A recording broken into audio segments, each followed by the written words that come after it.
What's going on, ladies and gentlemen? Sergeant Moose here, back with another The Texas Chainsaw Massacre video. And in today's video, guys, I want to give a quick rundown on what to look out for and how to play the Nancy map on the Texas Chainsaw Massacre. Of course, we know, guys, this map was just released yesterday, and a lot of people are saying that it's by far the hardest map in the game to learn.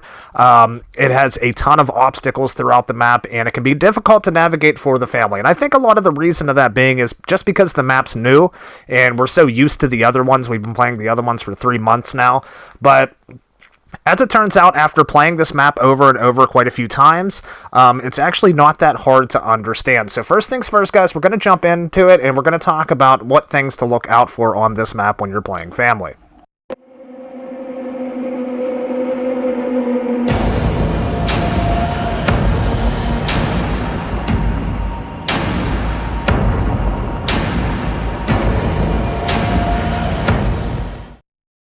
Alright, guys, first things first, the first thing to know is that the backyard and the garage portion of this map are going to be the two main areas that you're going to see the most activity. And the reason being for that is because between the backyard and the garage area, them are the only two ways that the victims can escape.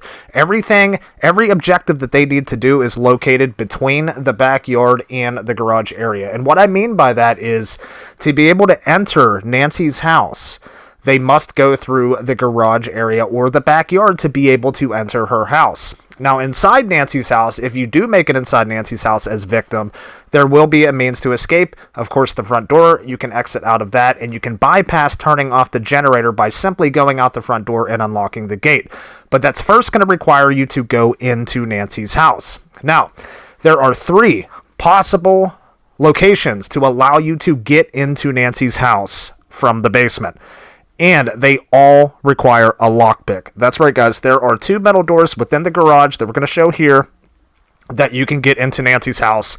And there's also a gate in the backyard on the side of her house that you can also enter that gate and go up a ladder and enter the house. Those are the 3 areas that you can get into the house as victim. Now, these are 3 locations that you want to constantly patrol as family member. And in this video, we're kind of throwing the game here as the cook because I'm kind of running around and showcasing how to play this map. The 2 metal doors inside the garage, you cannot padlock as cook, so you definitely want to give them some extra attention. If you're running a hitchhiker, it wouldn't be bad to put a trap on maybe 1 or 2 or even both of those doors, because again, a Connie can instantly picklock that door and get upstairs. Now, another means of escape in this map as well, guys, as you can see within Nancy's house, there is a possible fuse box location. Now, there are possible locations for the fuse box in the backyard too, but one of the spawns can also be inside Nancy's house. So, if the victims do get that spawn in the fuse box, it's probably not the best RNG for them, because that means that they have to enter Nancy's house to be able to open the fuse box. Now, another interesting thing about this map, guys, is with family, you're really going to have to patrol on this map a little bit more as opposed to the other maps, because the generator for the front gate is directly in the backyard. There is nothing, no gates that you have to get through to get to it. As soon as you get out of the basement, you will have access to the generator in the backyard. So as a family member, again, this can come down to hitchhiker or something like that. This is one of these times where it actually might not be a bad idea to trap the generator as hitchhiker, because again, it is in the wide open, and if you take your eyes off of it for a few seconds, the family or the victims are for sure going to kick that generator off, and they can go up the road. And of course, if they have a Connie, they can instantly picklock the gate in front of the house. So you want to be careful. You want to watch out for the generator. It plays a big role on this map. Next, guys, we're going to talk about the battery. The battery is located in the very back of the outside of the map.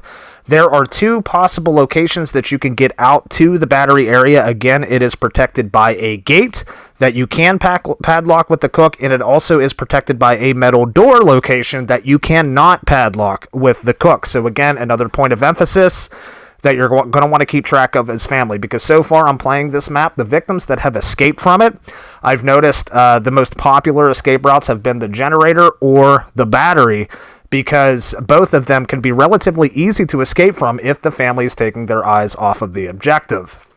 Also, guys, there's obviously a pressure tank escape on this map. Now, the pressure tank will also spawn in the backyard. Now, it did come to my attention that I believe the developers originally had the pressure tank in the basement on this map, kind of like the slaughterhouse, but due to feedback on the slaughterhouse, they ended up moving the tank upstairs.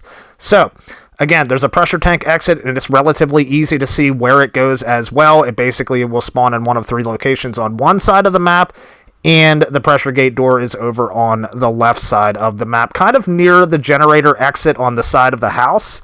That's another location, of course, you're going to want to watch out for. So, pretty much, guys, that is it. When you're playing family, I suggest, at least what I've been kind of learning over the past, day, is there's going to be a lot of action in the backyard because the victims can't escape the basement and they can get up to the backyard straight from the basement. So there could be a possibility, if you're not watching those exits, a victim could come up the basement stairs right beside the battery exit, and simply Connie can instantly pick that battery door. So big points of emphasis, guys: the generator you want to watch because it is in the wide open.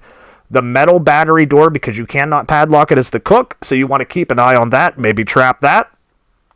And guys, you want to periodically keep an eye inside of the garage on the 2 metal doors that head up into Nancy's house, because the last thing you need is for victims starting to unlock these doors and getting into the family house, because then you got a whole mess going on. You have victims all the way upstairs. It's hard to navigate as the family upstairs and the backyard at the same time.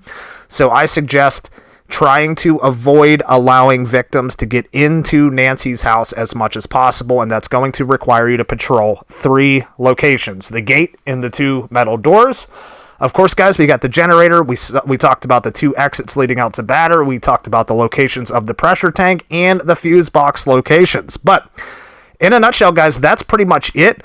Those are the locations of escape on Nancy's map right now. Just patrol, keep an eye on your doors. Make sure they're not entering Nancy's house. If they do, you want to make sure you have somebody patrolling in there to take care of business. You want to knock them down a well, make them jump out a window, which will also make them lead them back into the backyard again. Things like that. You want to keep them out of our house, and you want to watch your exits. But with that said, guys, I hope you guys enjoyed the video. That's pretty much a quick breakdown of Nancy's house. If you guys did, feel free to drop a like, subscribe to the channel if you haven't already. My name's Sergeant Moose. Thanks so much for tuning in. We'll see you guys on the next one. Take care.